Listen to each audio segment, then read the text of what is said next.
So sa araw na ito, tayo ay sasamba at magpupuri sa Lord. Basahin ko lang po ang napakagandang talata sa Romans chapter 1. Simulan ko po sa verse 14 sa hanggang 17. Sabi po ni Paul, I am under obligation both to Greeks and to the barbarians, both to the wise and to the foolish. I am eager to preach the gospel to you also who are in Rome. At ito po yung mapakagandang sinabi niya. For I am not ashamed of the gospel, for it is the power of God for salvation to everyone who believes, to the Jew first and to the Greek. For in it the righteousness of God is revealed from faith. For faith, it is written, the righteous shall live by faith. So napakahalaga po na hindi tayo pagharian ng takot, even ng pag-aalala, pagkahiya, sapagkat ang gospel o ang mabuting balita ang ginagamit ng Diyos para siya ay magligtas ng mga tao. Lalo na ngayon, siguro naman po lahat tayo ay aware sa nagaganap sa ating paligid. Di natin alam kung ano ang pwede pang mangyayari bukas at sa mga susunod na araw. Pero dapat mas lalo tayong maging porsigido. Sabihin nga po natin, porsigido. Hindi ko kasi alam yung mas Tagalog pang word doon eh. Pero ibig sabihin lang, mas lalo ka maging excited, ibahagi yung word of God. Sino pa yun sa pamilyang hindi pa nakakilala kay Lord? Sino pa yung kakilala mo na wala pa sa Panginoon? Magmadali na tayo. Kasi hindi natin alam what will happen next time, bukas, sa susunod. So, talagang nandun yung sense of urgency talaga na i-share na yung gospel sa mga tao. At hindi tayo pagharian ng takot at walang makapigil sa atin sa pagbabahagi ng mabuting balita. Kaya yung ating aawitin, let's declare this song, I am not ashamed of the gospel. Let's sing. Okay po, let's clap our hands. Pwede pong sumayaw.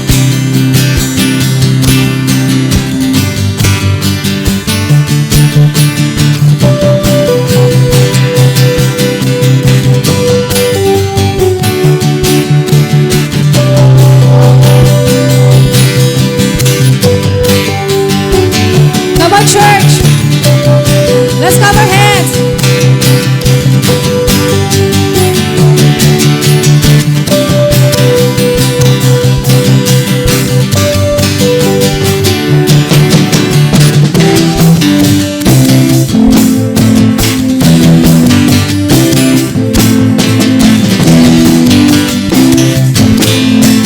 Let's declare this song.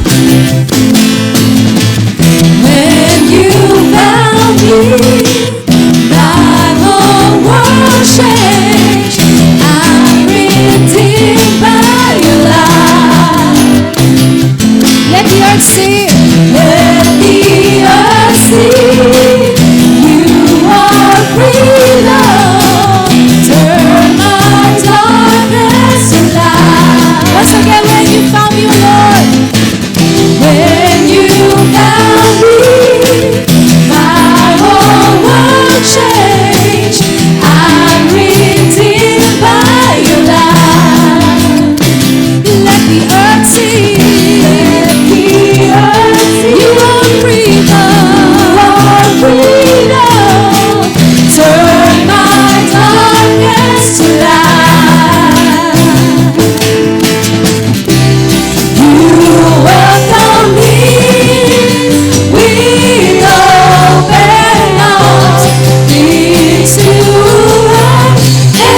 Alright, church, let's shout.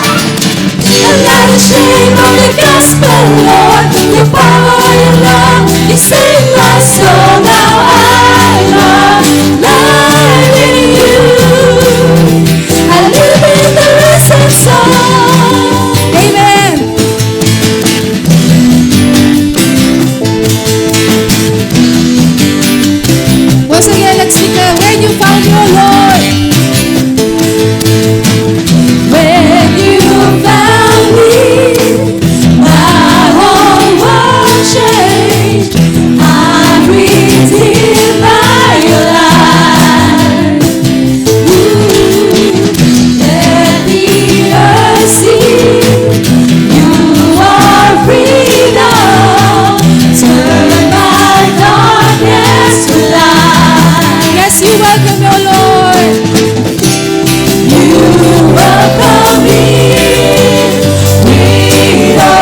You saved my soul, now I'm alive in you. I live in the risen sun. Ooh, Lord, thank you for your love. Once again, you welcome Him. You welcome me with open arms. Peace to our empty life. I'm not ashamed of the gospel, Lord. Your power, your love, you saved my soul. Now I'm alive in you. Come on, church. I live in the risen sun. I'm not ashamed of the gospel, Lord. Your power, your love, you saved my soul. Now I'm alive in you. I live in the risen sun. I'm not ashamed of the gospel, Lord. Your power, your love, you saved my soul. Now I'm alive in you. I live in the risen sun. Yes, I live. I live in the risen sun. I live in the risen sun. I live in the risen sun. Amen! Purihin ang ating Panginoon. Kung walang naging kaparaanan ng Diyos, alam na natin kung saan tayo tutungo. Pero napakabuti ng Lord kasi hindi niya po tayo iniwan, ipinabayaan man. Gumawa pa rin ng Lord ng paraan for us to save us. So sana yun din yung maging puso natin para sa Panginoon.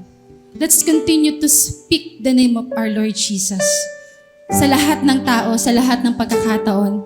Sabi nga wala ka nang pipiliing oras eh. Kasi sabi nga noon, i-share yung gospel in season or out of season. Wala na pong panahon sa atin para tayo ay matakot, mag-alala, mangamba, mag-isip, marireject ba ako pag sinabi ko yung pangalan ng Panginoong Hesus, shinare ko sa iba.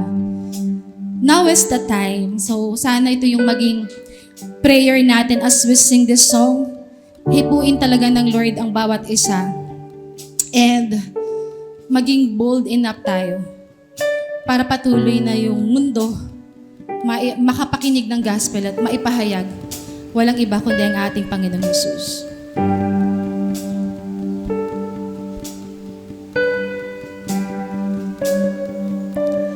I just want to speak the name of Jesus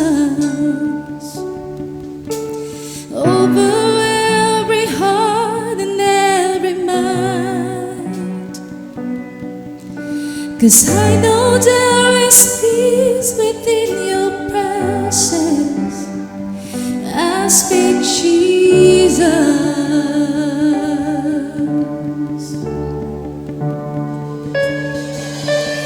I just want to speak the name of Jesus till every dark addiction starts to pray, declaring there is hope and there is freedom. I speak Jesus.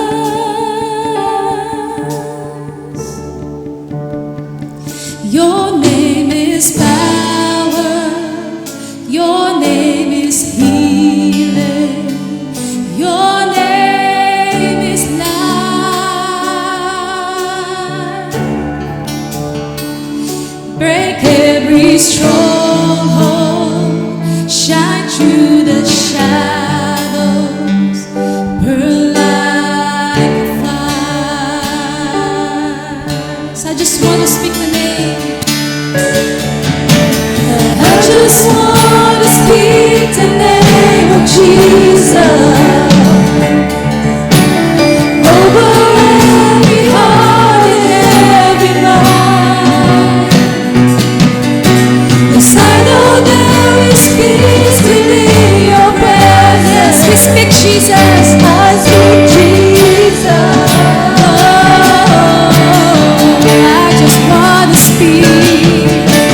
I speak the name of Jesus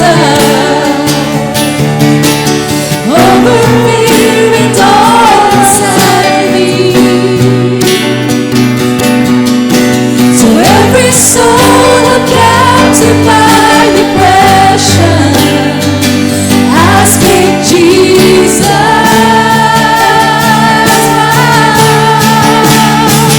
Your name is power. Your name is healing. Your name is life. Break every stronghold. Break every stronghold. Shine through the shadows. Burn like light. Your name is power. Your name is healing. Your name is life. Break every stronghold. Shine through the shadows. Burn like light. Come on, church, shout Jesus! Shout Jesus from the mountains. Jesus in the street. Jesus in the darkness over every enemy. Jesus born of heaven. Come on, church. I speak Jesus. Jesus. Shout Jesus. Shout Jesus from the mountains. Jesus in the street. Jesus in the darkness over every enemy. Jesus born of heaven. I speak the holy name. Jesus. Jesus. Shout Jesus from the mountain. Jesus in the street. Jesus in the darkness over every enemy. Jesus born of heaven. I speak the holy name. Jesus.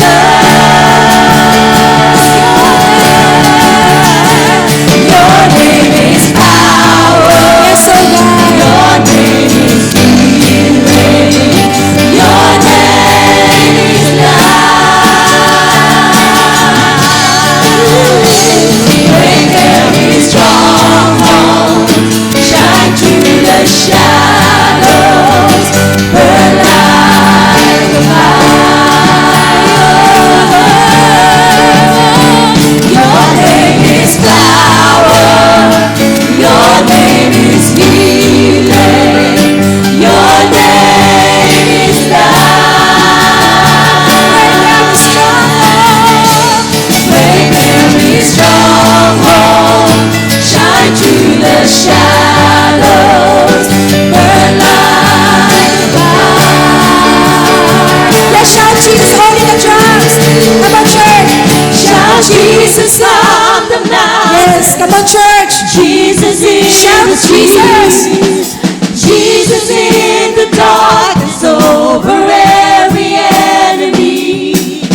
Jesus born of heaven. Yes, I speak the holy name. Jesus. Shout Jesus. Shout Jesus from the mountain. Jesus in the street. Jesus in the dark.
on the mountain. Amen.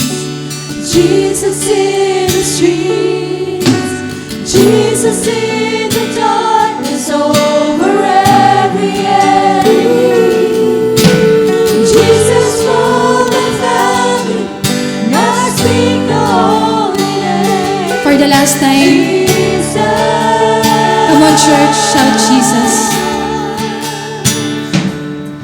Shout Jesus on the mountain. Shout Jesus in the streets, Jesus in the darkness over every enemy. Jesus for my family. Jesus for my family, I speak the holy name, Jesus.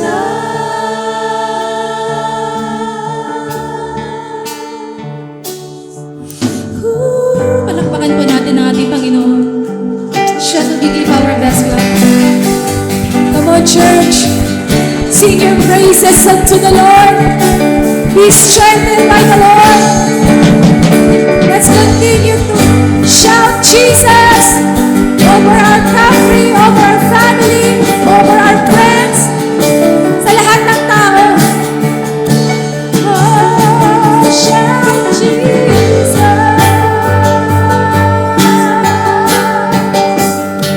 For the glory of your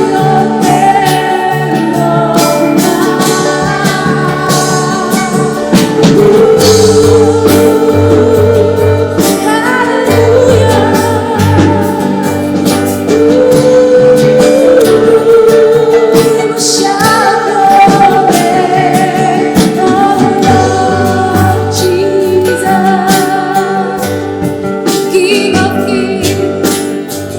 Lord. Yes, oh God. Lord, wala po kami ibang nais sabihin kundi salamat. Ikaw ang nagpapalakas sa iyong mga anak. Ikaw ang nagbibigay ng kakayahan to really shout your name all over the world. Lord, alam namin na mataas na ang teknolohiya namin. Kaya walang dahilan upang hindi makaabot ang mabuting balita kahit sa abroad. At lalo na po sa katabing bahay namin, Panginoon. Kaya nga po, God, tulungan mo pong yung mga anak, ang buong iglesia mo. Universally, even tong local church namin, Panginoon, na patuloy na ang aming aandap-andap na pananampalataya ay mapalakas, Panginoon. Lord, gamitin mo po ang iyong salita every time na ipapahayag ang iyong mabuting balita sa unahan na ito. Mapalakas po kami, Panginoon. Ang lahat po ng nananamlay na iyong mga anak, mapagtagumpayan, Panginoon, ang pananamlay na ito at mapalitan ng tapang, ng pananampalataya, ng pagpupursigi sa buhay. Hindi lamang kami lumago personally sa aming relationship with you, maging sa pamilya namin, Panginoon, kundi Lord, kasama sa paglago namin ay ang pagpa-participate namin sa Great Commission to go and make disciple all the nations. Yun po yung aming Great Commission. Alam namin, Lord, marami kaming kaabalahan, pero higit sa lahat, hindi mo kami niligtas upang maging ligtas lamang, kundi kailangan maging maingay ang aming pananampalataya. Kaya purihin ka, Panginoon, sambahin ka nawa ng bawat isa at luwalhatiin, bigyan ng parangal sa lahat ng oras, maging sa pakikinig namin ng iyong mga salita. Ito ang aming samot dalangin sa pangalan ng aming makapangyarihan at tagapagligtas. Walang iba, kundi ang aming Panginoong Yesus, ang lahat po ay magsabi na Amen and Amen. Palakpakan po natin ang ating Panginoon. Amen. Amen and Amen. Napakaganda po ng awitin, nawa napalakas din po tayo ng mga awitin na ito. And sa ating patuloy na pag-aaral ng salita ng Diyos sa Book of John.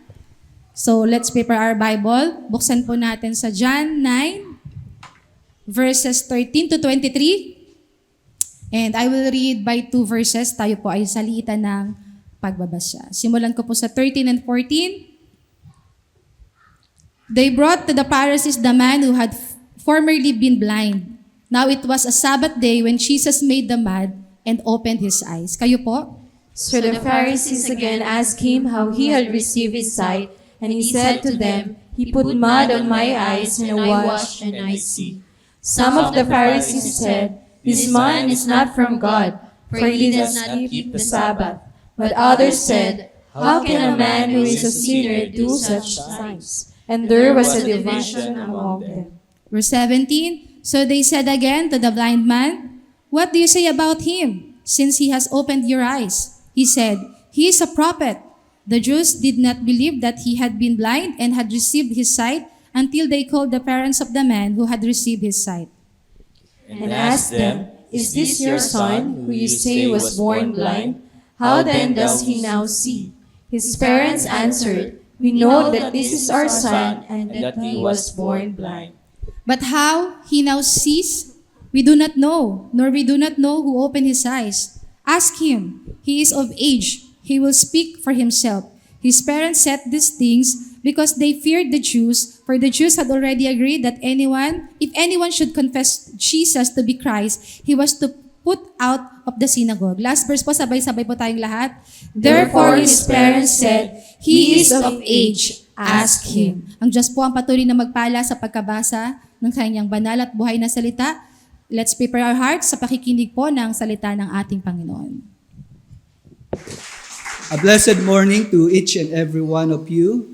We will be studying in continuation ng ating series of studies sa Book of John.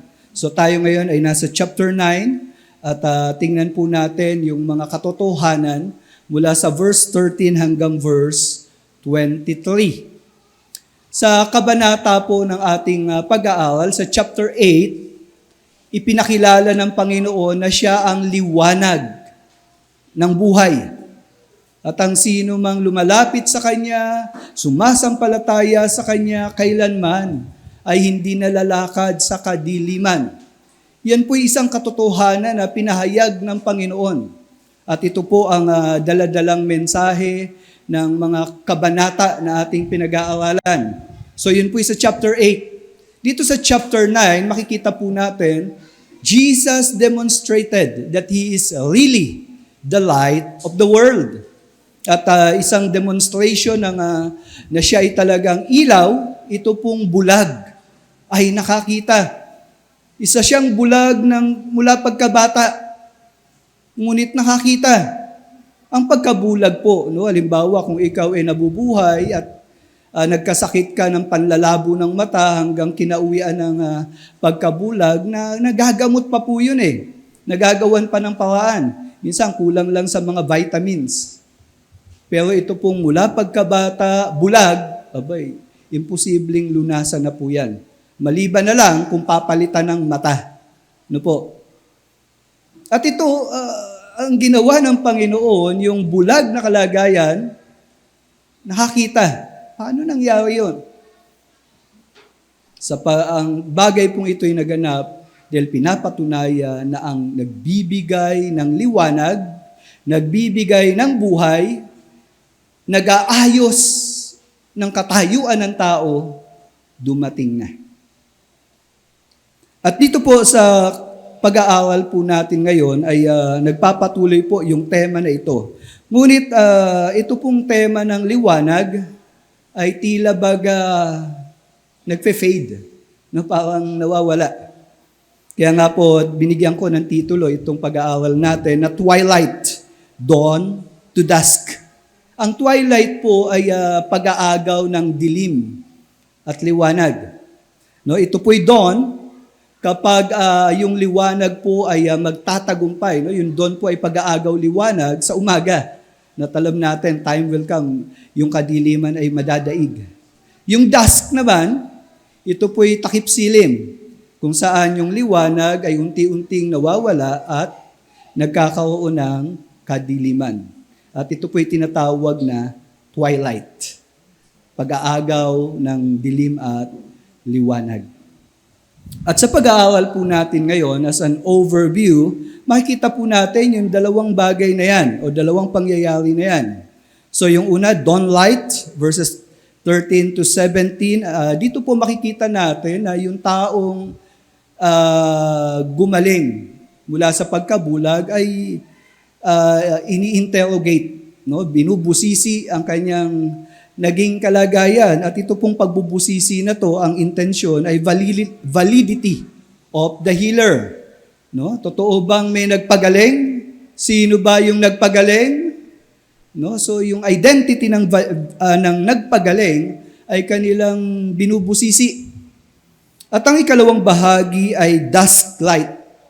No, verses 18 to 23. At dito makikita po natin yung intimidation. At sa sitwasyon na yan, ang pagtatanong ay nauwi dun sa sitwasyon na totoo bang bulag ka? No, baka nagkukunwari ka lang. No, validity of healing. Alam niyo po ba na may mga tao na nakilalang nagpapagaling, pero yung palang gumagaling, kasabwat. No? At yung iba mukhang gumaling, pero pagtagal, bumabalik yung pilay. Bumabalik sa dating kalagayan. So, hindi totoong kagalingan eh. At yung iba po nakakalungkot kasi pineperahan lang yung mga tao. Mga palsipikado. Ngunit ang Panginoon po ay hindi ganon. Siya ay totoo na liwanag ng buhay. Kaya lang, sa takbo ng mga pangyayari, nung mga panahong ito, may mga tao na hindi naniniwala sa ating Panginoong Hesus. Kaya naman dumadating pa yung time na may nagtatangka na ipapatay siya. Ngayon, tingnan po natin yung dawn light, no? Yung panahon kung saan muntik nang manalo ang liwanag, no? Sa verses 13 to 17. So, ito po yung pangyayari. So, ito yung interrogation. Sabi sa verse 13, they brought to the Pharisees the man who had formerly been blind. Kung maalala niyo po, sa unang mga bahagi ng mga talatang ito, yun pong bulag umuwi sa bahay nila. At nagulat yung mga kapitbahay. Nakakakita na siya. So yung mga kapitbahay, nagkagulo sila and then in-interview nila itong nabulag na to. At dahil hindi sila makapaniwala sa takbo ng mga pangyayari, ito po yung sumunod na aksyon nila. Dinala nila yung lalaking dating bulag sa mga Pariseyo. Bakit sa mga Pariseyo? Sa aklat ng Mateo 23, 1-3, ito po ang mga Pariseyo noong mga panahon nila. Sabi pong ganun sa talata, ang Panginoong Hesus mismo ang nagsasalita nito. Pagkatapos, nagsalita si Jesus sa mga tao at sa mga tagasunod niya. Sinabi niya, ang mga Pariseyo, kasama po dito yung mga skriba, no? Pero to give emphasis, ang mga Pariseyo ang kinikilalang tagapagpaliwanag ng kautusan ni Moises. Kaya dapat ninyong pakinggan at sundin ang lahat ng itinuturo nila sa inyo. So ang Pariseyo ay mayroong otoridad at sila'y nasa kapangyarihan upang ipaliwanag ang salita ng Diyos na ibinigay kay Moises. No? Ganun ang otoridad na meron sila. Pero ito ang sabi ni Jesus. Pero huwag ninyong gayahin ang mga ginagawa nila dahil hindi nila ginagawa ang mga itinuturo nila. Yun lang. No? Itong mga Pariseyong ito, nasa place of authority and yet, dalawa yung muka. No? Kasi yung itinuturo nila, hindi naman nila pinapamuhay. So yun ang sinabi ng Panginoon. Pero ganun pa man, sa takbo ng mga sitwasyon, kita natin yung mga tao ay may respeto sa mga Pariseyo. At kaya nung hindi nila maintindihan yung takbo ng pangyayari, ang naisip nila, ilapit natin dun sa malapit na sugo ng Diyos. No? Kinikilala nila, ito yung Pariseyo. So dinala nila yung lalaki sa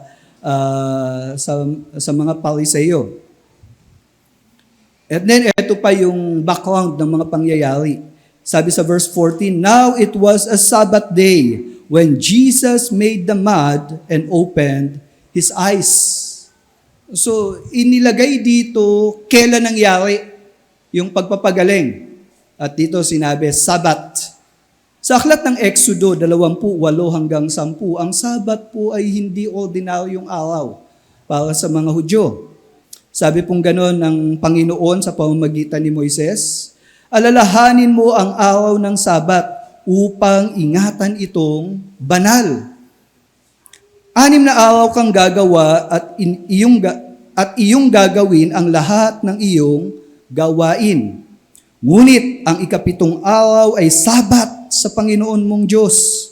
Sa araw na ito ay huwag kang gagawa ng anumang gawain.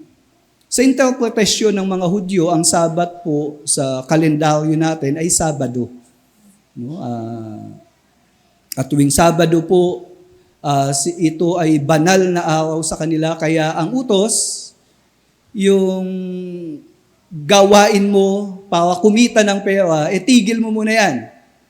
Kundi maglaan ng panahon upang sumamba sa Panginoon. Kasama doon yung mga asawa nila, anak, pati katulong, pati alagang hayop.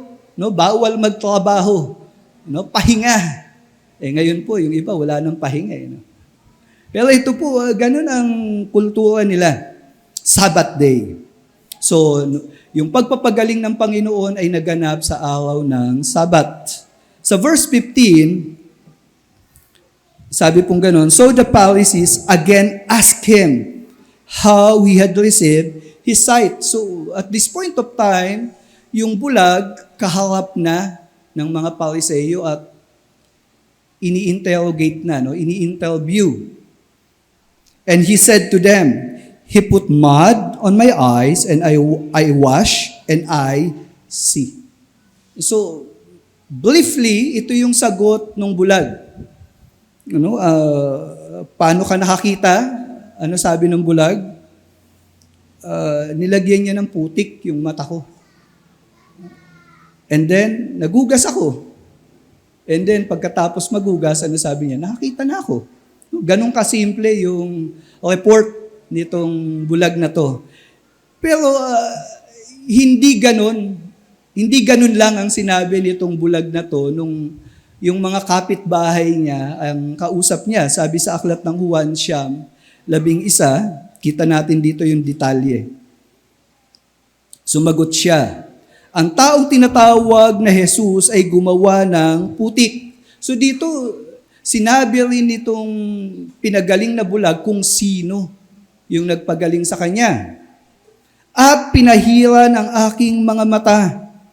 At sinabi sa akin, pumunta ka sa Siloam at maghugas. So maski yung lugar kung saan naghugas, nag-alis ng putik itong bulag, binention din at alam natin, no? Yung Siloam ay very significant sa mga Hudyo sapagkat ito ay isang pangalang propesiya sa patungkol sa pangalan ng Mesiyas.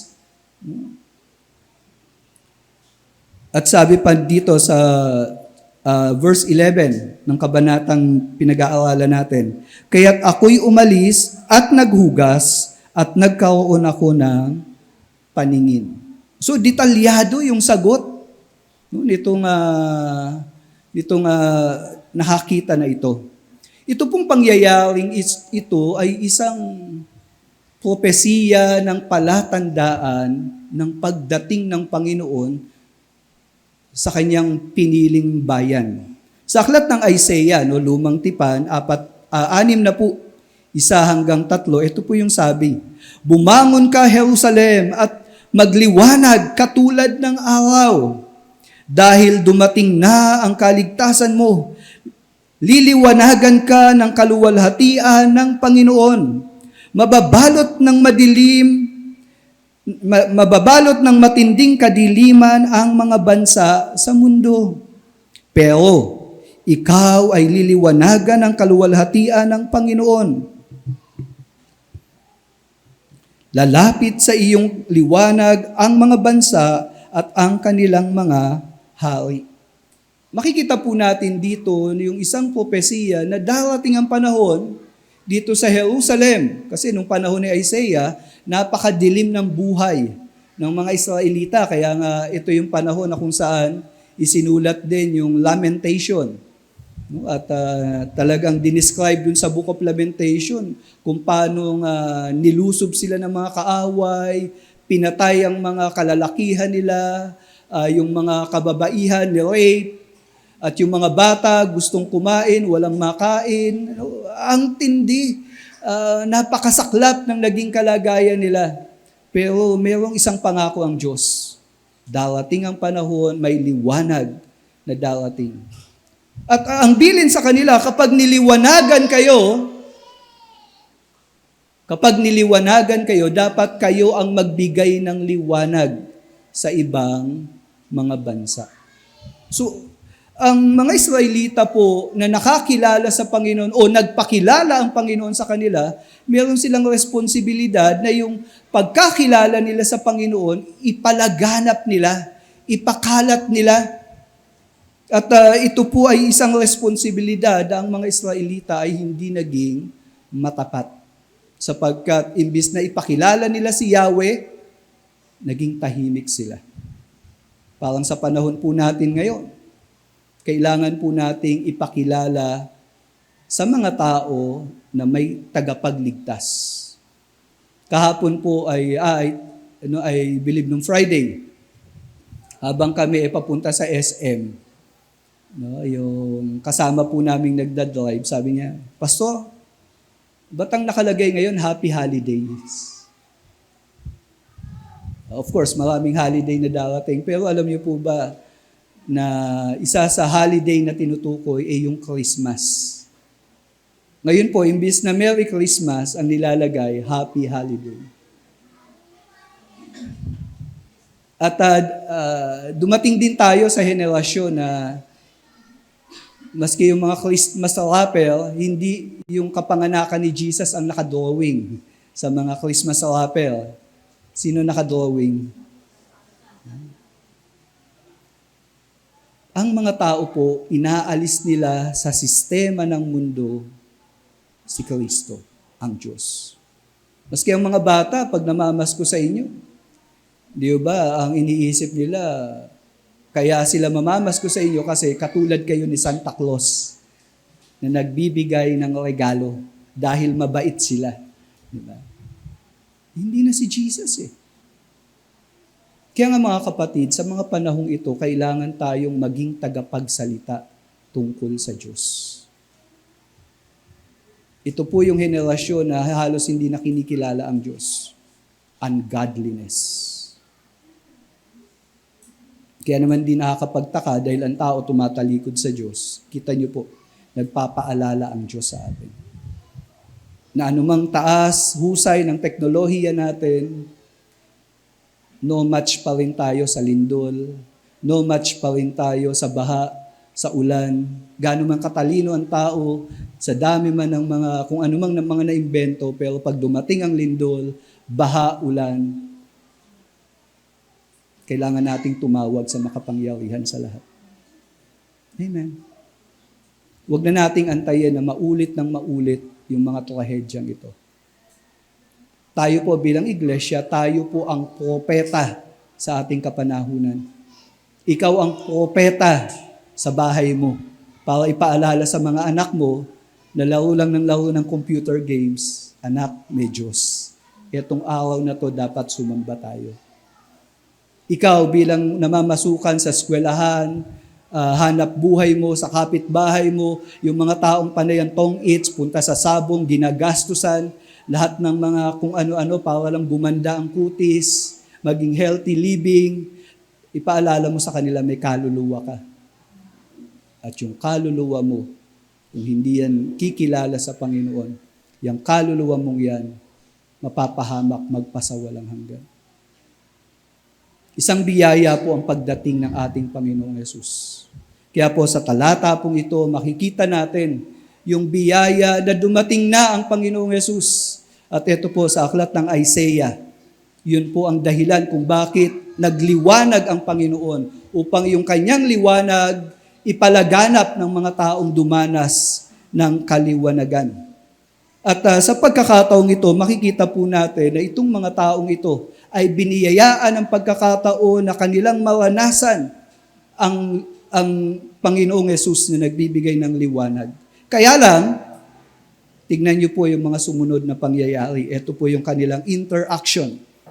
Sa verse 16 sabi, some of the Pharisees said, this man is not from God, for he does not keep the Sabbath. May pagbibintang agad itong ilan sa mga Pariseo. Ano sabi nila kay Jesus? Hindi siya galing sa Diyos. At anong dahilan nila? Anong rational nila? Dahil nilabag niya yung Sabat. Ang relihiyon po ng Judaism, nag-imbento sila o gumawa sila ng interpretasyon sa Sabat. Paano ba i-apply yung Sabat? Diba? Sabi nga, no work. Diba? Walang magtatrabaho. Ganito nila in-interpret yun. Dahil no work, una, dapat walang magtrabaho para kumita ng pera. Pag merong may sakit, at yung sakit hindi naman malala, huwag mo munang dalhin sa doktor. Dahil ang doktor, bawal manggamot. Bukas na lang. Hindi naman malala eh. Pangatlo, sa pagbabawal nila sa Sabat, bawal magmasa ng tinapay.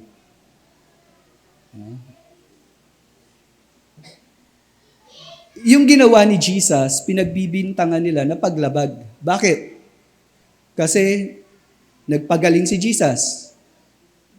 Pangalawa, yung bulag, hindi naman urgent. Pwede pa makapag-antay bukas. Pinagaling ni Jesus ng Sabat. So, violation ulit.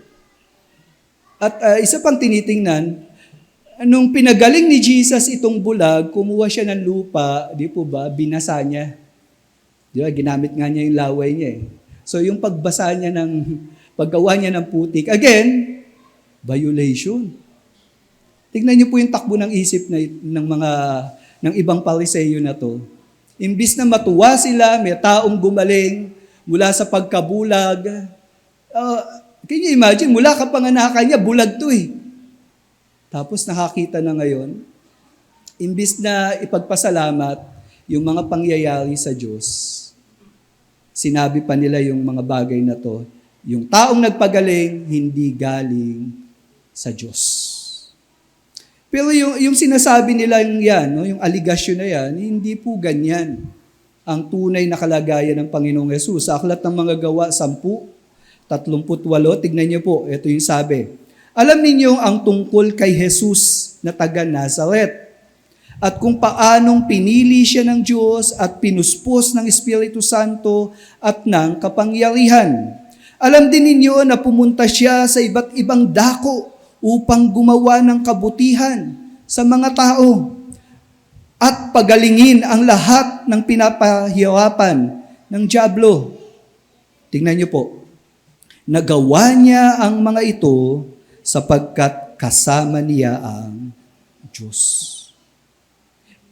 Very evident sa mga Pariseyong ito at sa mga tao nung kapanahunan na ang ating Panginoon ay gumagawa ng mga himalang ito, kababalaghan. At sinasabi sa talatang ito, nagawa niya yon dahil sinasamahan siya ng Diyos. At itong mga Pariseo, ang bintang sa Panginoon, this man is not from God. Pero may mga nagsasabi, sa grupo din ng mga Pariseo, sabi, but others said, how can a man who is a sinner do such signs? So hindi sila naniniwala na hindi galing sa Diyos si Jesus. Kung tutuusin sa unang kabanata, no, sa Juan 3:1-2, mayroong isang Pariseo na bumisita sa Panginoon. At siya pa nga ay pinuno ng mga Hudyo. Tignan niyo po yung sinabi niya. Ito po yung pangyayari. Sabi sa verse 1, may isang taong nagngangalang Nicodemo, isang Pariseo, at pinuno ng mga Hudyo. Kinagabihay, pumunta kay Jesus ang taong ito at sinabi sa kanya, Rabay, alam po naming ikaw ay isang guro mula sa Diyos, sapagkat walang sino mang makagagawa ng mga himalang ginawa mo, malibang sumasa kanya ang Diyos. So dito, malinaw dito na may ilang mga Pariseo. Marahil yung binabanggit dito ni Apostle John, no, na kumukontra sa ibang Pariseo, marahil kasama si Nicodemo dito. Marahil may iba pa siyang mga kasama na kumukontra rin. Hindi sila naniniwalang si Jesus ay hindi galing sa Diyos. Kaya nga po dahil sa pangyayaring ito, sabi dito sa talata na pinag-aaralan natin, and there was a division among them. So nagkakawatak-watak sila. Kung tutuusin, ang pagdating po ng liwanag ay nagbubunga ng pagkakawatak-watak. Tingnan niyo po, sa aklat ng Juan 3:11 hanggang 21, no, ito yung pangyayari na kinongclude ni Apostle John dun sa pag-uusap ni Nicodemo at ng Panginoong Yesus. John chapter 3 verse 19 to 21. Sabi pong ganon, at ito ang hatol, so may judgment. Dumating sa sanlibutan ang ilaw. Ito po yung reaction. Sabi sa 20, ang sino mang gumagawa ng masama ay namumuhi sa ilaw. At hindi siya lumalapit sa ilaw upang hindi malantad ang kanyang mga gawa. Ngunit ang sino mang nagsasagawa ng katotohanan, ano po ginagawa nun? Ay lumalapit sa ilaw.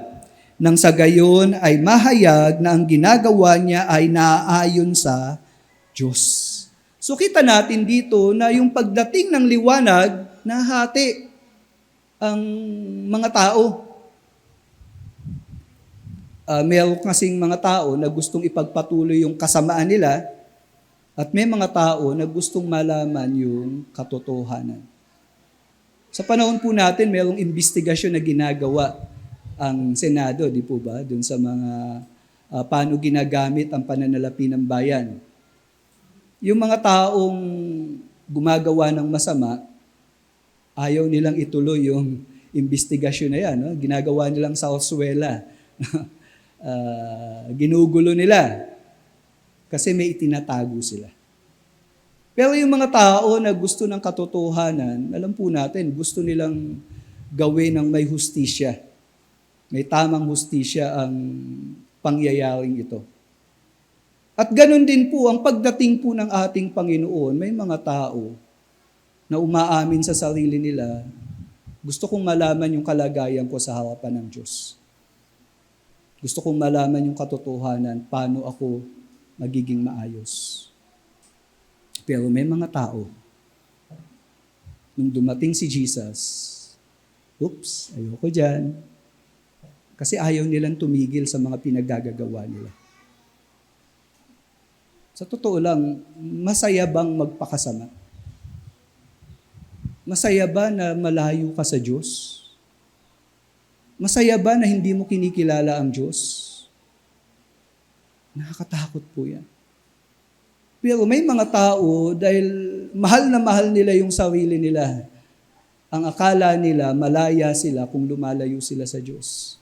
Na sa totoo lang, hindi ka nagiging maayos kung lalayo ka sa lumikha sa'yo. Because man has been created in the image of God. Yung imahe na yun yung perfect image na magpapasaya sa atin. Kaya lang, kung lalayo tayo sa imahe na yun, na original na pagkagawa sa atin, tignan mo, nawawasak tayo. Nasisira tayo. Light has come. At yung pagdating ng liwanag, it divides the people. Kaya nga ito yung tanong.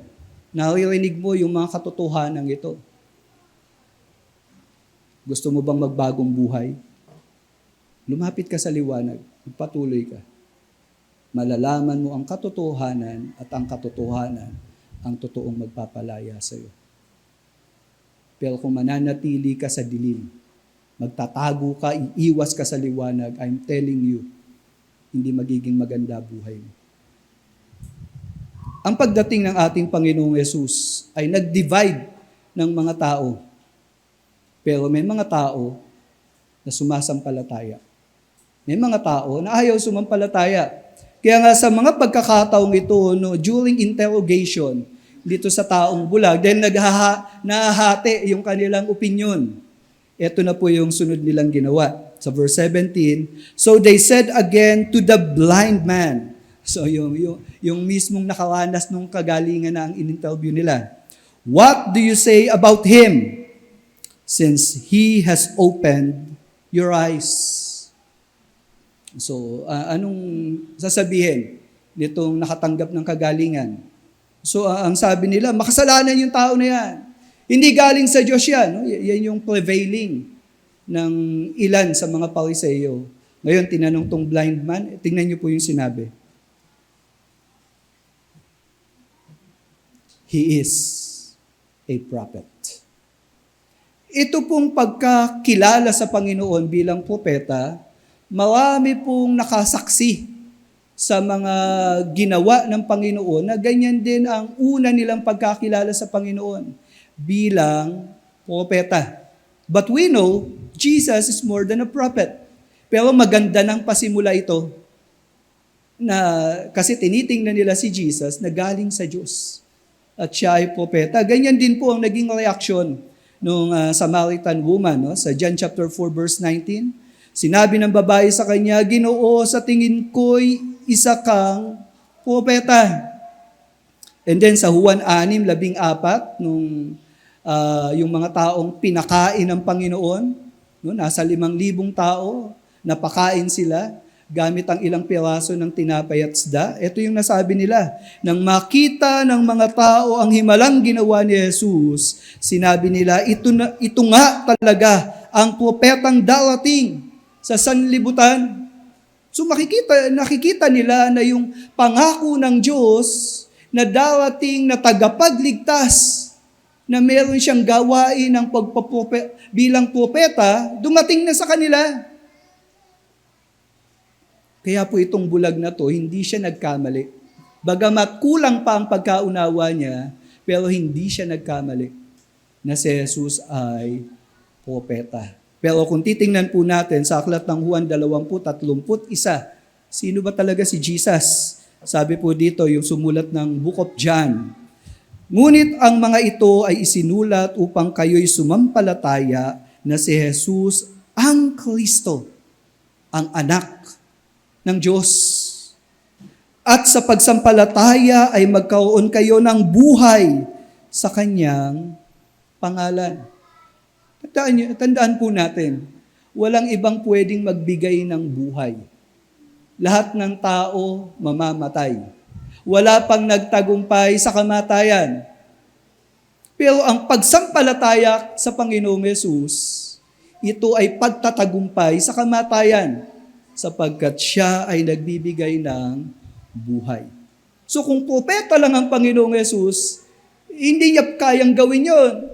Kaya nga po si Jesus is more than a prophet. But at this point of time, yung bulag po, nung tinanong siya, para sa'yo, sino yung nagpagaling sa'yo? He is a prophet. Nasa tamang direksyon na siya. At kung magpapatuloy siya, I believe. At nagpatuloy nga itong bulag na to. Dumating yung time, nakilala na niya si Jesus, sinamba niya si Jesus. Because Jesus is more than a prophet. Meron pong liwanag na sumisibol sa mga pagkakataong ito. Mas sa grupo ng mga Pariseo. Kaya lang, sa takbo ng pangyayari, nagkaroon ng dusk light. Yung liwanag ay tila baga natatabunan. At yan po yung nasa verse 18-23. Paano nangyari yan? Nagpatuloy po yung interrogation. Sabi po sa verse 18, the Jews did not believe that he had been blind and had received his sight. So can you imagine? On their face, nangyari yung himala. At yung pinagaling, nasa harapan nila. Yet, they do not believe. Kaya nga po yung taong naka-witness ng himala, hindi garantiyan na lalapit sa Panginoon at sasampalataya. Natuwa lang yan. Pumalakpak lang yan. Kaya nga po, hindi yung paggawa ng himala ang nagtutulak sa tao para sumampalataya. Ang usapin pa rin dyan, ano yung laman ng puso mo. Pwedeng na-witness mo yung himala, pwedeng nakita mo yung himala, pinagaling ka sa sakit, tinulungan ka sa isang pangyayari na alam mo, kung wala ang kilos ng Diyos, hindi mangyayari yun sa'yo. And yet, you remain to be unbeliever. Ganito yung mga Pariseo. They remain to be unbeliever. Sabi nga po sa aklat ng Juan 5:44, paano kayo sasampalataya sa akin kung ang papuri lang ng kapwa ang hangad ninyo at hindi ang papuri ng nag-iisang Diyos? Bakit sila nananatiling unbeliever? Kasi nga iniisip nila yung sasabihin ng tao. At gusto nila mapakinggan yung magandang sasabihin ng tao. Binabaliwala naman nila ang Diyos. So, these people remain to be unbelievers. Bakit? Man-pleaser. Sa aklat ng Lucas 16:31, ito po yung pwedeng mangyari. If you remain to be unbeliever, sabi pong gano'n, dito nagre-request itong mayamang namatay na sabing gano'n, puntahan niyo po ang aking mga kapatid na nabubuhay pa at sila ay makarinig ng magandang balita. Pero tignan niyo yung sabi ni Abraham dito sa namatay na to. Kung hindi sila nakikinig kay Moises at mga propeta, yun pong Moises at mga propeta, ito po yung tawag sa Bible, sa lumang tipan. No? Parang sinasabi, kung hindi sila makikinig sa sinasabi ng Bible, hindi rin sila makikinig kahit may isang bumangon mula sa mga patay. So yung rejection mo sa Scripture, ngayon, yan na yung nagsasabi lang kung ano yung laman ng puso mo. Nangangaral ako ng salita ng Diyos. Anong iniisip mo ngayon? Anong ginagawa mo ngayon? It is tantamount to say that you are rejecting the Word of God. At kapag ganyan ang attitude mo, ngayon pa lang, hindi nakapagtataka. Hindi ka pa rin sasampalataya. Marami ka mang makita at maranasan na kilos ng Diyos. Kaya nga hanggat nangungusap ang Panginoon sa iyo ngayon, ayusin mo na yung sarili mo. Lumapit ka sa liwanag. Yes, masakit. Masakit malaman ang katotohanan, pero pag nalaman mo yung katotohanan, makikita mo. Dahil sa liwanag na yon, nandun si Jesus. Pag nakita mo yung hindi mo magandang kalagayan, nandoon yung kamay ng Diyos. Hahanguin ka mula sa pagkabulag. At aayusin niya yung buhay mo. Amen. Ito po ang ating Panginoon. Pero itong mga Hudyong to, they remain to be unbeliever. They do not believe. At dahil hindi sila sumasampalataya, formality sake, anong ginawa nila? Until they called the parents of the man who had received his sight. Pinatawag na yung nanay ng bulag. Ay yung mga magulang ng bulag, pinatawag. So verse 19, and ask them, is this your son who you say was born blind? How then does he now see? So merong tanong dito, no? Ano yung tanong? Anak mo ba talaga to? At bulag ba siya nung pinanganak? So ito yung bine-verify nitong mga Pariseo. Kasi hindi sila naniniwala, baka mamaya kunwari lang yung bulag. No, tapos binalita, no, parang nilagay sa Facebook, no, ang dami naniwala, fake news pala. So yung mga Pariseo, maingat sila, talaga bang bulag to? And then, isa pang tanong, how then does he now see? Isang tanong pa nila, paano ito nakakita? At marahing implied dito, sino ang nagpagaling? Pero alam naman natin na nung mga panahon na yan, itong mga Pariseyong ito, alam na nila na si Jesus yun, pero ayaw nilang banggitin yung pangalan. Sa verse 20, makikita natin yung tugon nitong parents ng bulag at parents ng dating bulag. His parents answered, we know that this is our son and that he was born blind. So again, itong pangyayaring ito, sabi sa Isaiah chapter 29 verse 18, sa pagdating ng Mesiyas, ito yung mga mangyayari. At sa araw na iyon ay maririnig ng bingi ang mga salita ng isang aklat. At mula sa kanilang kapanglawan at kadiliman, ang mga mata ng bulag ay makakakita. Bingi, nakarinig, bulag, nakakita. At hindi lang po ito pisikal na pagkabingi o pagkabulag, bagkus ito po ay kalagayan ng mga taong makasalanan na tinulungan ng Diyos sa biyaya niya upang marinig nila ang nakasulat sa aklat, salita ng Diyos. Makakita, yun pong makita nila kung sino ang Diyos. No, marami po kasing tao, hindi makita yung Diyos eh. Kaya po, imbis na Merry Christmas, Happy Holiday. Imbis na si Jesus Christ ang highlight sa Pasko, Christmas tree, Santa Claus, bulag. Pero may mga tao, inalis ang pagkabulag nila. At nangyayari yan dahil dumating na ang Mesiyas. Nahihirapan ka bang lumapit sa Diyos? Kailangan mo ng liwanag. Nahihirapan kang umintindi sa mga bagay tungkol sa Diyos? Kailangan mo ng liwanag. Ito ang magandang balita, dumating na siya. Sa aklat ng Lucas 4:18, bago magpasimula ng ministeryo ang Panginoon, isang pagkakataon na tumayo siya sa kanilang worship service. At ito po yung binasa niya. At ang nakakagulat, yung binasa niyang talata sa lumang tipan, inangkin niya na siya yun. Tignan niyo po yung sabing ganon. Sumasa akin ang Espiritu ng Panginoon sapagkat hinilang niya ako upang ipangaral ang mabuting balita. At isa sa mga gagawin nitong kinakasihan ng Espiritu, mga bulag na sila'y makakita upang bigyang laya ang mga inaapi.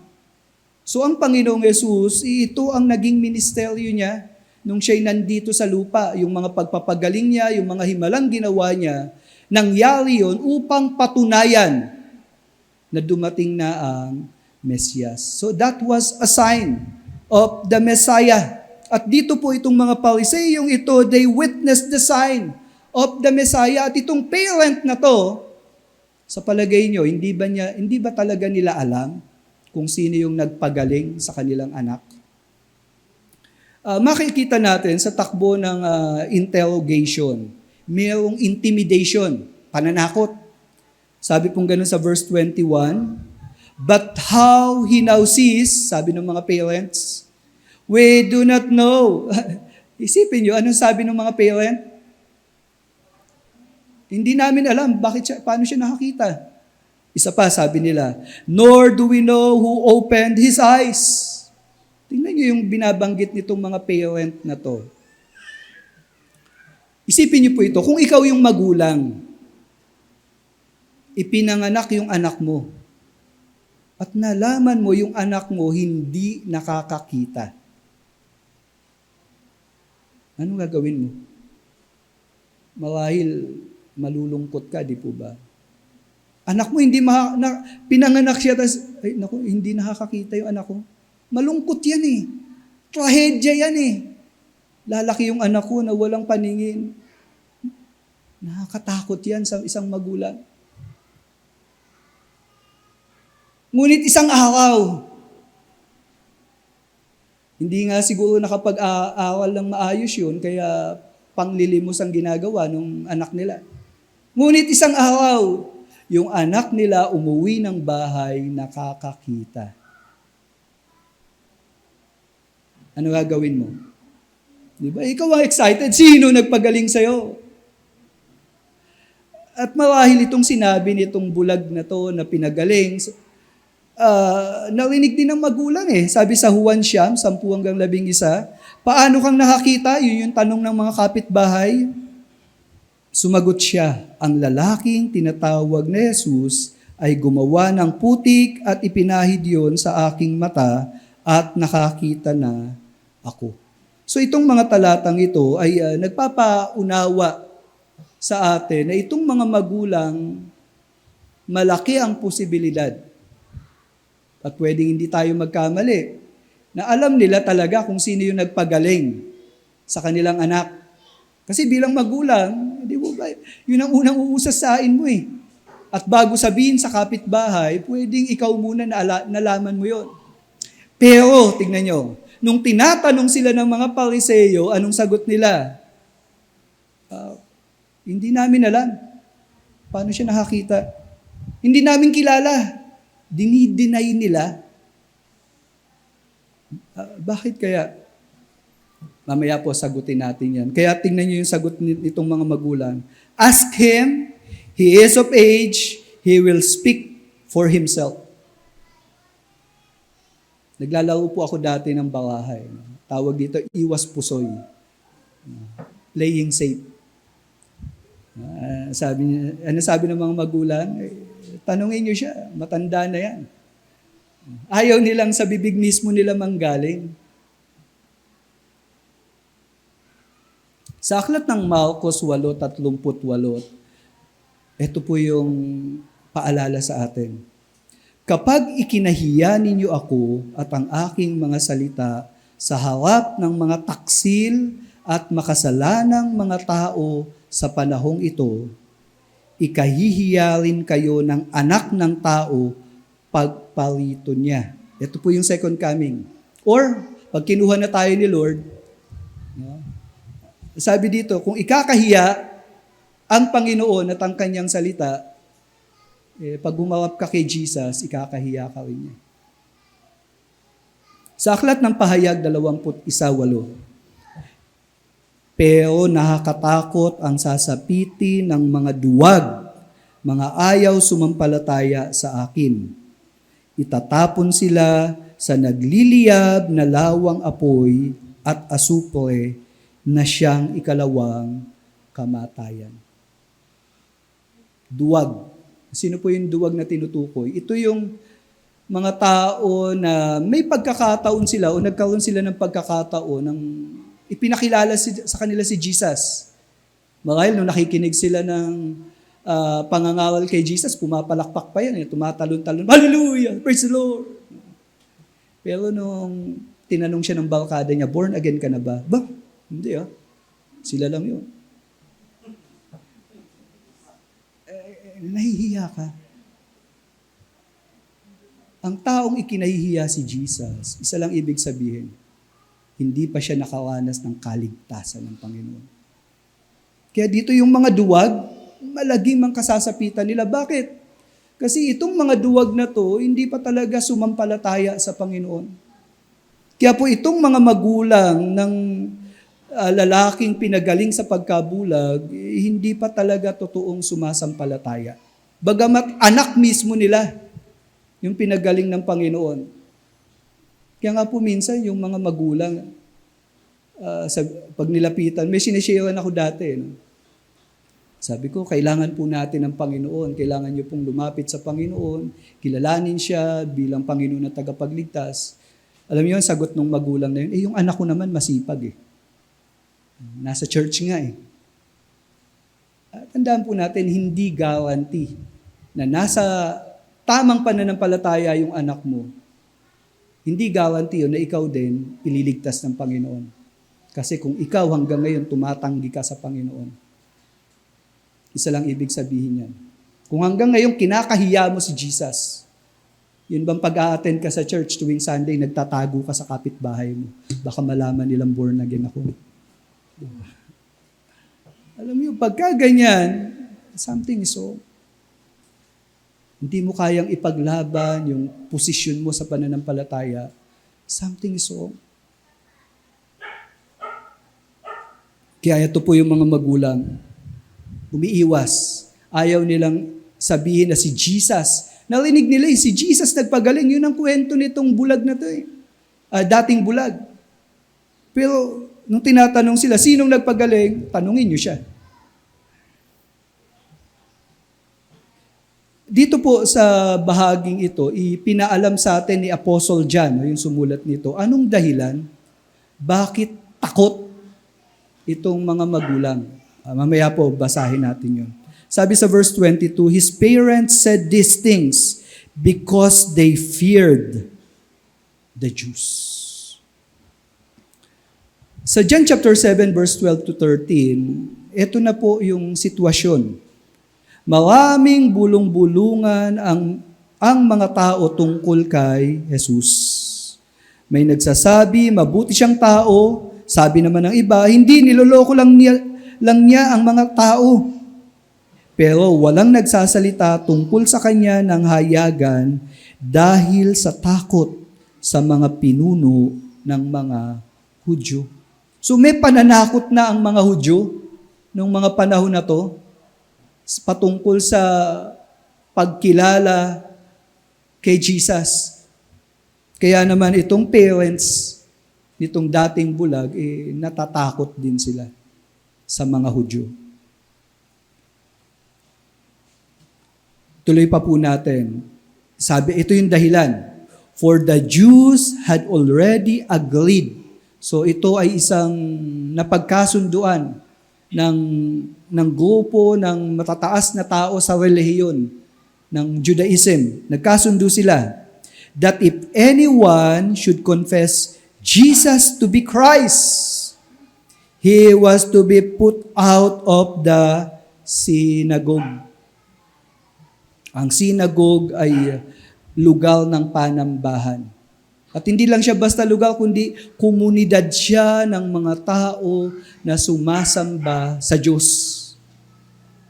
Isipin niyo po, kung ikaw ay tatanggalin nila, aalisin nila dun sa komunidad ng mga mananampalataya, nung panahon na yun, nakakatakot yun. Para itong pagkahiwalay sa Diyos. Yung tanggalin ka sa iyong relihiyong kinakainiban. Kaya itong mga parents na to, hindi nila direktang may kumpisal na si Jesus ang nagpagaling. Bakit? Kasi mayroong pagbabanta na pag sinabi mo si Jesus ang Kristo, itong mga Pariseyo, sa batas na ginawa nila, no, dun sa kanilang mga sinagoga, tatanggalin ka sa kanilang kapulungan. Sa panahon po natin, marami ng taong hindi takot mahiwalay sa Diyos. Di ba? Ang tao po, komportable na walang Diyos. Atheism, yan po yung mga paniniwala na lumalaganap ngayon. At may mga taong direktang nagpapahayag, I'm an atheist. I do not believe in God. Pero mayroong iba, sinasabi nilang naniniwala sila sa Diyos, pero yung practice nila, para namang walang Diyos. May mga ganun, practical atheist.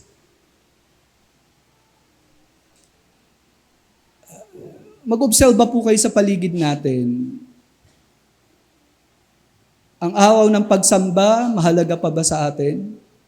O mas a-attend ka sa meeting kaysa sumamba?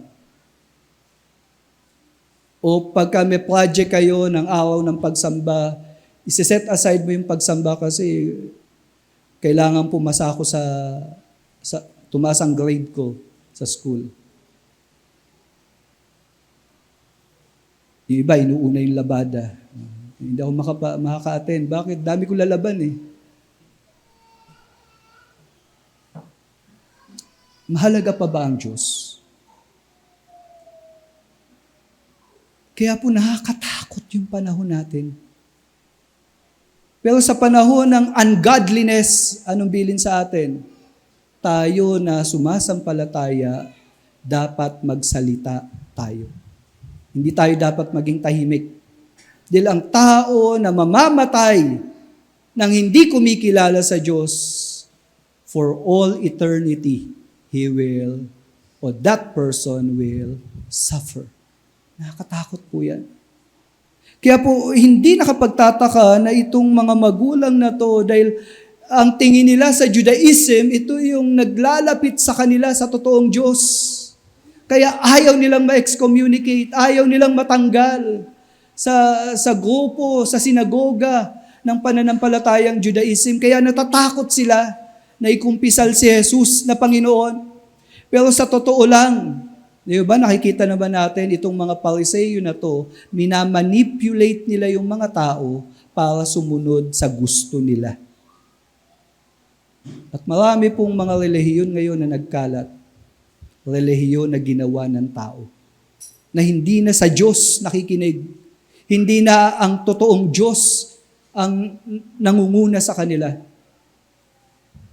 Pero yung mga tao naniniwala pa rin sa kanila. Ganon ang kalagayan nitong mga taong ito. Sa aklat ng Juan, 12:42 hanggang 43, sabing ganon, gayunman, marami ang sumampalataya sa Kanya, maging ilan sa mga pinuno. So take note, si Jesus, hindi lang mga ordinaryong tao ang sumasampalataya, maging mga pinuno. Subalit, dahil sa mga Pariseyo, hindi nila ito ipinapaalam sa iba sa takot na palayasin sila sa sinagoga, sapagkat mas ibig nila ang papuri mula sa tao kaysa papuring mula sa Diyos. Pansin niyo yung problema? Kaya minsan natatalikuran nila yung totoong Diyos kasi mas gusto nila yung papuri mula sa tao. Anong sasabihin ng kamag-anak ko pag malaman nilang sumasamba ako kay Jesus? Anong sasabihin ng kapitbahay ko, malaman nila tuwing Sunday, sa simbahan ako pumupunta, nag-aaral ako ng Bible? Anong sasabihin ng katrabaho ko? Minsan kagaganyan natin, hindi ka na nagiging malapit sa Diyos. Nalalayo ka na sa tamang landas. Nasisira na yung buhay mo. Nawawasak na yung buhay mo. Dahil nahihiya ka. At ganito ang kalagayan nitong mga magulang na to. Therefore, his parents said, he is of age, ask him. Sa aklat ng Roma 10:9, tignan niyo po yung sabi, sapagkat kung ipapahayag mo sa pamamagitan ng iyong bibig si Jesus na Panginoon at sasampalataya ka sa iyong puso na binuhay siyang muli ng Diyos mula sa mga patay, ay maliligtas ka. Maliligtasan sa lindol, sa baha, gagaling sa sakit? Hindi po. Maliligtas ka sa puot ng Diyos. Ang pinakanakakatakot po at pinakamalaking trahedya, yung galit ng Diyos hindi mawawala dun sa isang tao. Ang biyaya po ng Diyos ay dumating na bagamat siya'y galit sa mga makasalanan, siya rin ang gumawa ng paraan upang yung kasalanan ay mabayaran. Di ba? Ibinigay niya yung kanyang kaisa-isang anak. Ba't niya ibinigay yung kaisa-isa niyang anak?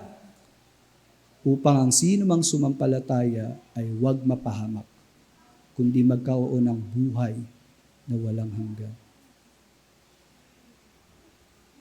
Kinailangan yung kamatayan ng kaisa-isang anak ng Diyos para maligtas tayo sa galit niya. Napaka-ironic, ano? Siya yung galit, siya pa yung nagbigay ng tagapagligtas. Pag sumampalataya ka, patatawarin ka sa kasalanan. Ganun po ang naging sistema. Kaya nga po ito, kung ibinigay na yung tagapagligtas, hanggang ngayon tinatanggihan mo yung tagapagligtas na ibinigay ng Diyos na kung saan may atraso tayo sa Kanya, pag tinanggihan mo pa ito ngayon, ano na lang gagawin ng Diyos sa'yo? Wala nang natitirang pwedeng gawin ng Diyos sa'yo, kundi parusahan ka. Binigay na yung tagapagligtas hanggang ngayon, tinatanggihan mo pa. Mas inuuna mo pa yung kasiyahan mo. Mas inuuna mo pa yung mga pangarap mo sa buhay na ang hindi mo alam habang nagpapatuloy ka sa kasalanan, nananatili kang alipin ng kasalanan at sa pagiging alipin ng kasalanan, si Satanas nagpipiesta sa buhay mo. At si Satanas pumunta rito upang pumatay, magwasak at dalhin ka sa walang hanggang kapahamakan. Gusto mo ba yon? Pero ang Diyos na galit sa ating mga makasalanan, He provided a Savior. Ang tawag doon, biyaya. Hello? If you confess with your mouth, Jesus is Lord. Believe in your heart na hindi siya nanatiling patay. Ano sabi? You will be saved. Amen? Kaya nga po, sa aklat ng Galatia 1:10, sabi ni Apostol Pablo, ang nais ko ay malugod sa akin ang Diyos. Kung ang ikalulugod ng tao ang hinahanap ko, hindi ako tunay na lingkod ni Kristo. Para kanino ka sumasamba? Ito po yung nakakatakot. Pwedeng nandito ka ngayon. Ano? O yan, nasa Zoom natin. Uma-attend ka sa church kasi walang kasama asawa ko samahan ko. Nakakahiya naman sa anak ko Siya yung nagtatrabaho para mabuhay kami. Ngayon, nag-invite. Sama ako sa church. Hello? Ay, yung anak ko, kailangan makilala niya ang Diyos, kaya andito ako sa simbahan. Para kanino ka sumasamba? Nawa, mabago yung motibo natin. Nawa, mas nauunawaan natin ngayon si Jesus ay Panginoon. Dapat ko siyang sambahin. Gusto ko siyang paglingkuran. Gusto ko siyang makilala. Kaya ako nandito ngayon dahil ikinukumpisal ko si Jesus ay Panginoon. Amen. Alam mo, pag ganyan ang confession mo, you will be. Hindi pala future, kundi you are saved. Amen? Dumating man yung Big Bang. Ay, Big Bang. Ano nga ba?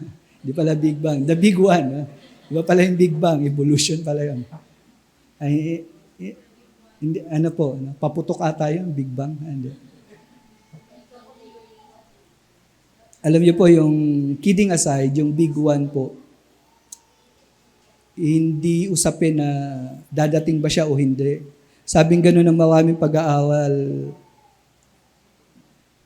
hindi na may iwasan yun. Dadating talaga yun. Kaya nga po yung iba may pangamba no? Kasi Mindanao, Visayas, Luzon, no? Baguio. Hindi ko alam. Kaya nga, kailan mo ipagsasabi ang Panginoon? Kailan ka tatayo sa pananampalataya mo? Kailan ka magiging mainit? Nasa atin yung pawaan at pangako ng kaligtasan. Alam natin yun. Ipagdadamot mo ba sa kanila? That whosoever believes. Kaya po si Apostle Paul dito, sabi niya gano'n, hindi yung sasabihin ng tao yung mahalaga sa akin. Sa Hebreo 10:38 hanggang 39, may mga mananampalataya na dahil sa pananampalataya nila, hindi sila kinain ng leon, hindi sila nasunog ng apoy, napabagsak nila yung mga kaharian. May mga believers na ganun Pero may mga mananampalataya din sa lumang tipan. Napaslang sila dahil sa pananampalataya nila. Parang si Charlie Kirk. Dahil maingay siya tungkol kay Jesus.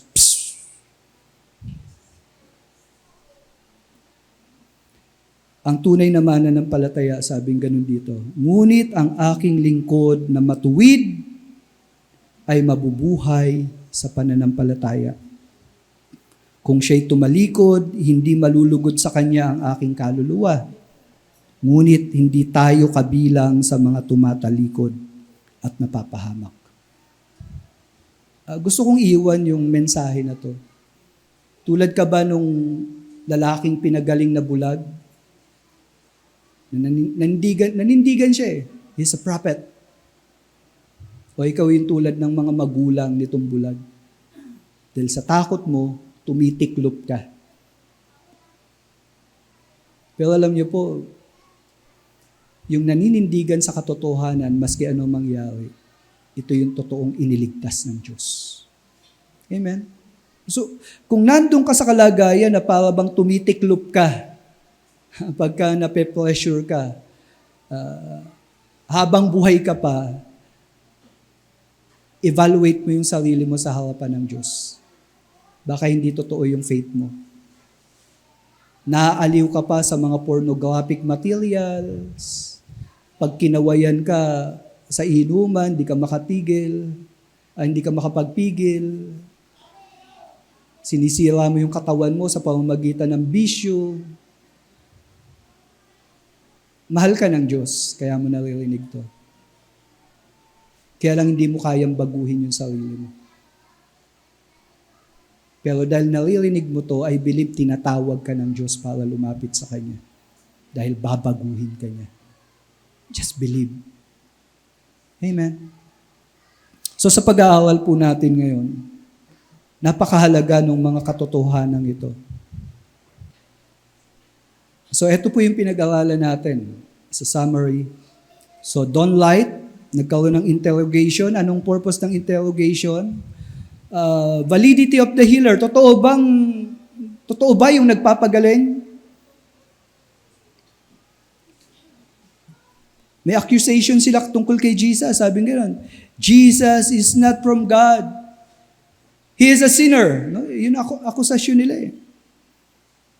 At dahil sa ganong pananaw, hindi naman lahat naniniwala doon. Kaya nagkaroon ng division among Pharisees. At sa kabila ng division na yan, nung tinanong yung bulag, nanindigan siya. At sinabi niya, Jesus is a prophet. No, merong dawn. May kaunting liwanag na pwedeng lumaganap at that time. Sa ikalawang bahagi, dusk light, ang intimidation ay nagaganap kasi gustong patunayan, totoo bang gumaling yung lalaking ito. Baka naman hindi talaga bulag, napuwing lang. Baka kulang lang sa vitamin A. Baka hindi talaga. Pero nakita nila pinanganak. Ito yung anak namin, sabi ng parents. Pinanganak siyang bulag. Siya yun. Yung accusation nila na hindi bulag yan, alam natin, hindi totoo yun. At dito, para bang nagtatagumpay itong hindi mananampalataya. Bakit? Nananakot sila eh. Merong coercion, yung mga Hudyo. At yung hindi totoong sumasampalataya, bumibigay. At sinasabi nila, Jesus is not the Christ. Tila baga nagtatagumpay ang kadiliman sa liwanag. Dusk. Sa ganitong pangyayari, ito po yung mungkahi ko. Let us expect that unbelievers will reject who Jesus is and they will malign Him. Ang mga tao po ngayon, hindi lang basta tumatalikod kay Jesus sinisiraan pa nila si Jesus. Maririnig mo yan, mababasa mo yan sa Facebook.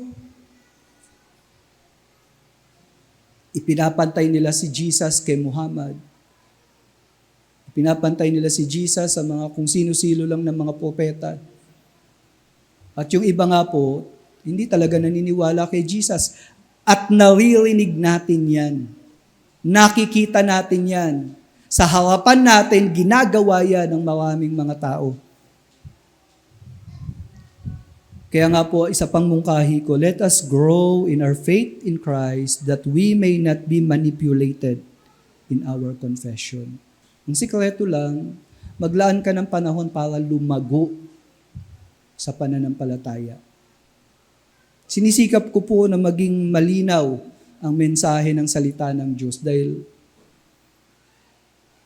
gusto po magpakilala ng Panginoon sa inyo. At nawa gamitin ng Panginoon itong pangangaral na ito upang ang bawat isa na nakakapakinig ay lumago sa pananampalataya. Huwag kayong magtaka bakit hindi lang tayo pataas-taas ng kamay, paiiyakin kayo, patatalunin kayo. No? Hindi emosyon ang ating gawain dito, kundi pag-aaral sa salita. Kasi kung merong naging alipin ng kasalanan, yung isipan natin yun.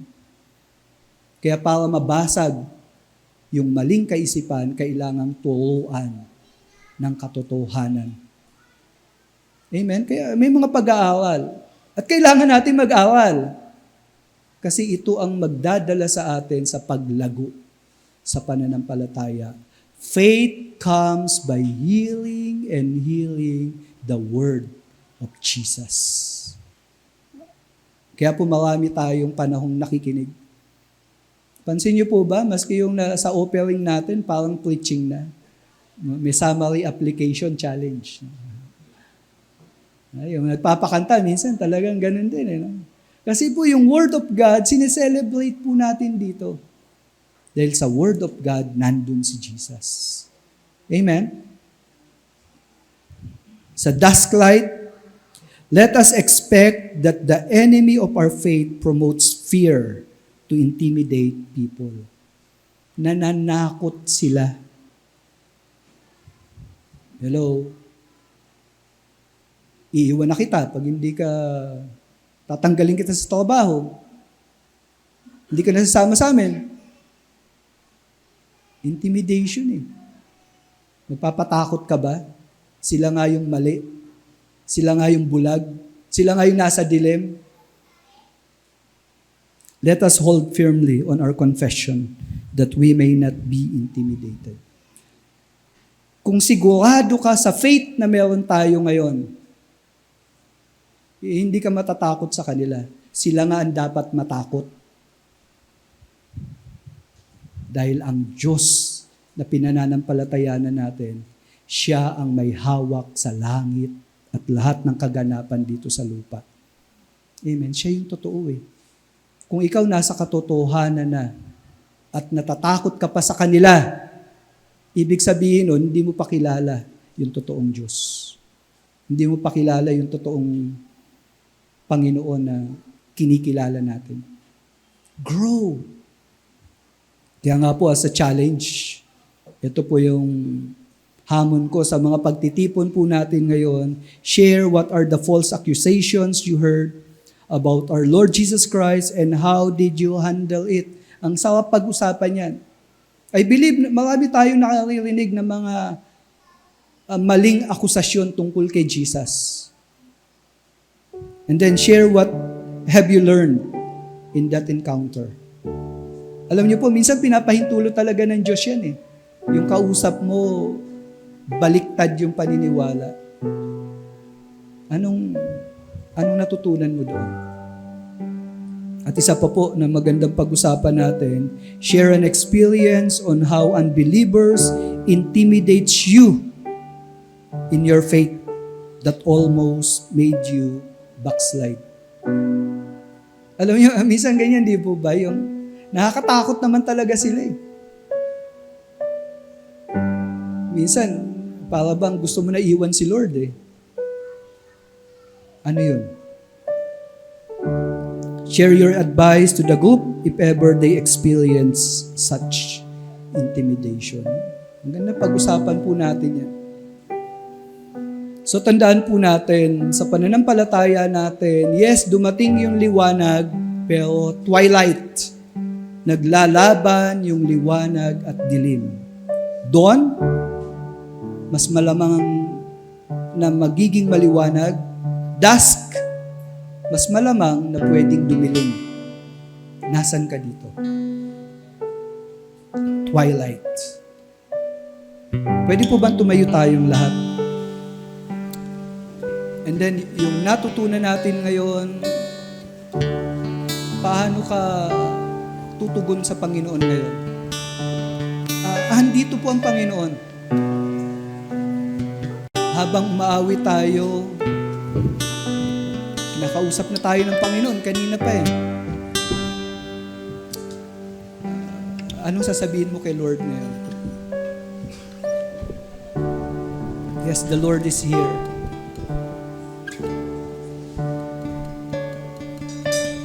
I just wanna speak the name of Jesus over every heart and every mind. 'Cause I know there is peace within your presence.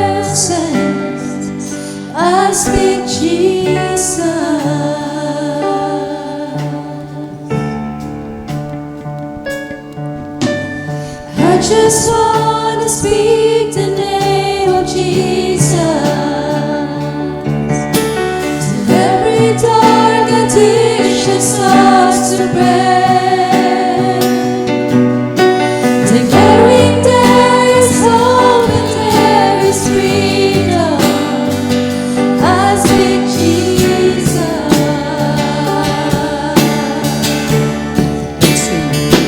Your name is power. Your name is healing. Your name is life. Break every stronghold. Shine through the shadows. Burn like a fire.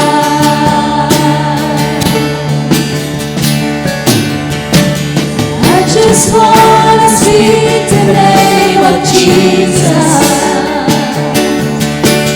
over every heart and every mind. 'Cause I know there's peace within your presence. I say Jesus. Yes, come on. I just want to speak the name of Jesus Amen. Over every fear, anxiety. to every soul held captive by depression. I speak Jesus. Your name is power. Your name is healing. Your name is life. Break every stronghold. Shine through the shadows. Burn like a fire. Your name is power. Your name is healing. Your name is life. Break every stronghold. Shine through the shadows. Burn like a Burn fire. like a fire. Shout Jesus from the mountains, Jesus in the streets, Jesus in the darkness over every enemy, Jesus for my family. I speak the holy name, Jesus.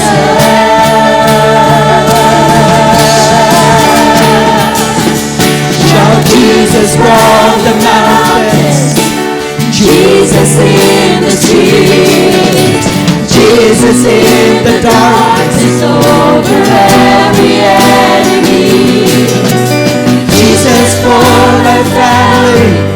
I speak the holy name,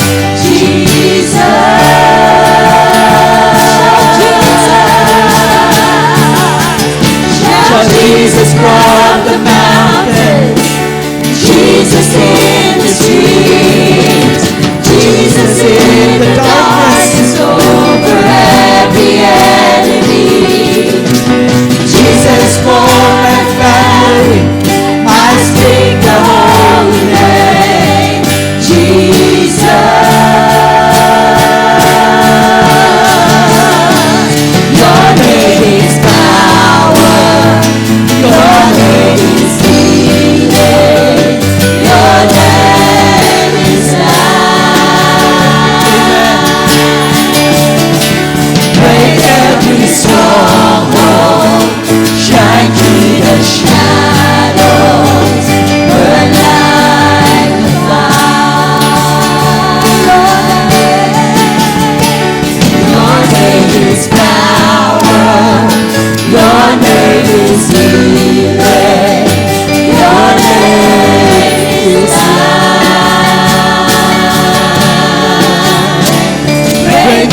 His stronghold, shine through the shadows, burn like a fire.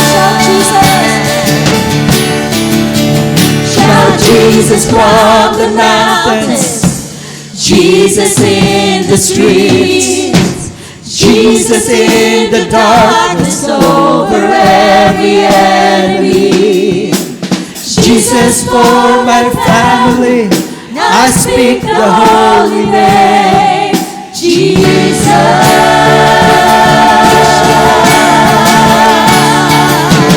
Shout Jesus from the mountains, Jesus in the streets, Jesus in the darkness over every enemy.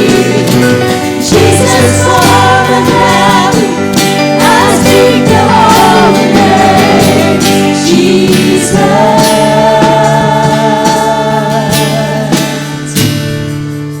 Shout Jesus from the mountains, Jesus in the streets, Jesus in the darkness over every enemy. Jesus for my family, I speak the holy name, Jesus.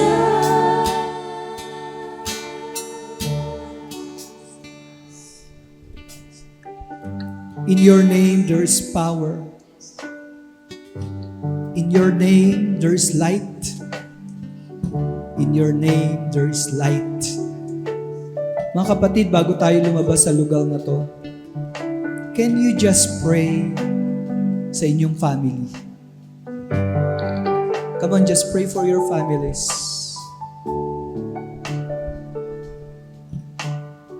Nawa liwanagan sila ng Panginoon.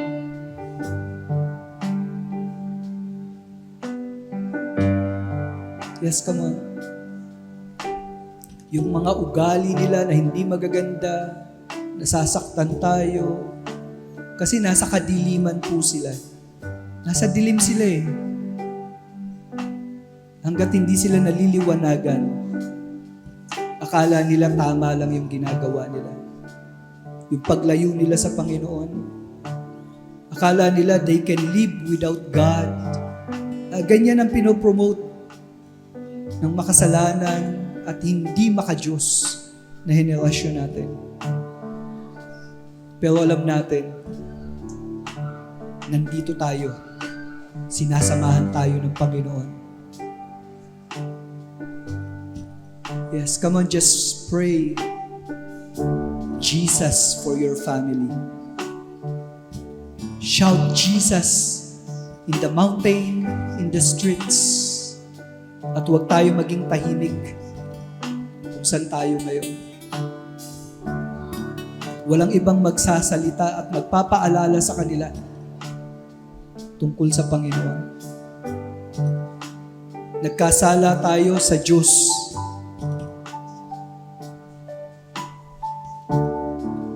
Hindi po pwedeng lumayo tayo sa Diyos dahil yung Diyos na pinagkasalaan natin, siya rin ang magliligtas sa atin. Lapit tayo sa Kanya at ilapit natin yung mga mahal natin sa Panginoon. Salamat sa Panginoon. Favor niya na hindi natin nararanasan yung lindol, matinding baha, sakuna. Favor ng Lord yan. Huwag nating antayin dumating pa yan bago tayo magsalita.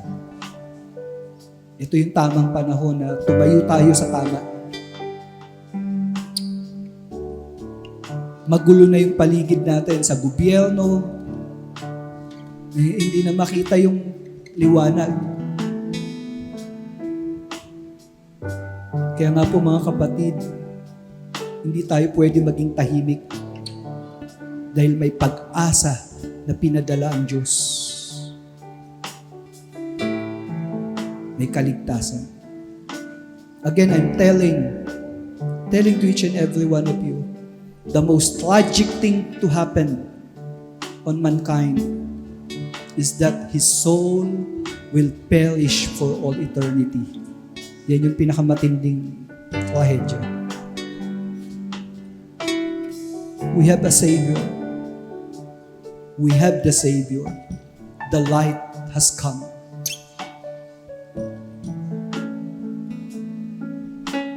Yes, come on, just talk to God. Oh God.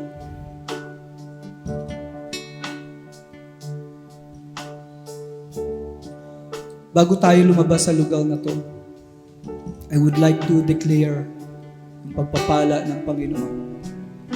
Now to the King eternal, immortal, invisible, the only God.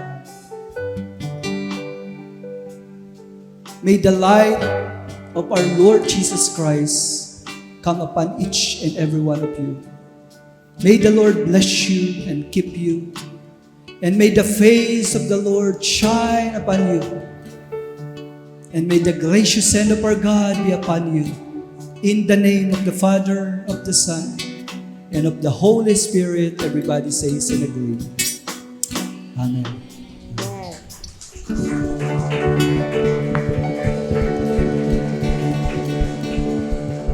Napapanahon po ang ating misyon. Ano po yung mission natin?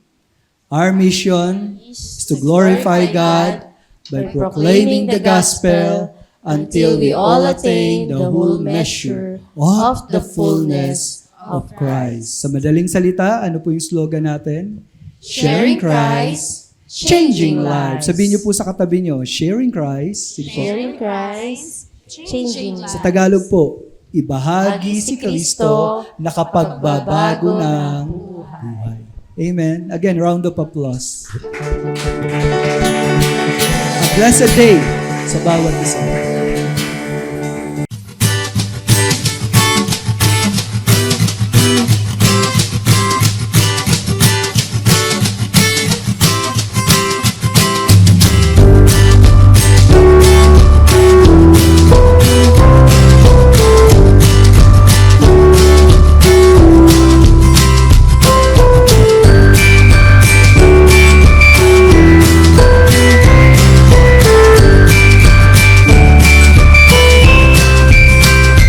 GCC, Gospel Coalition Church.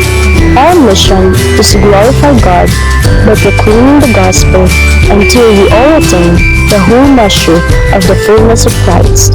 Sharing Christ, changing lives.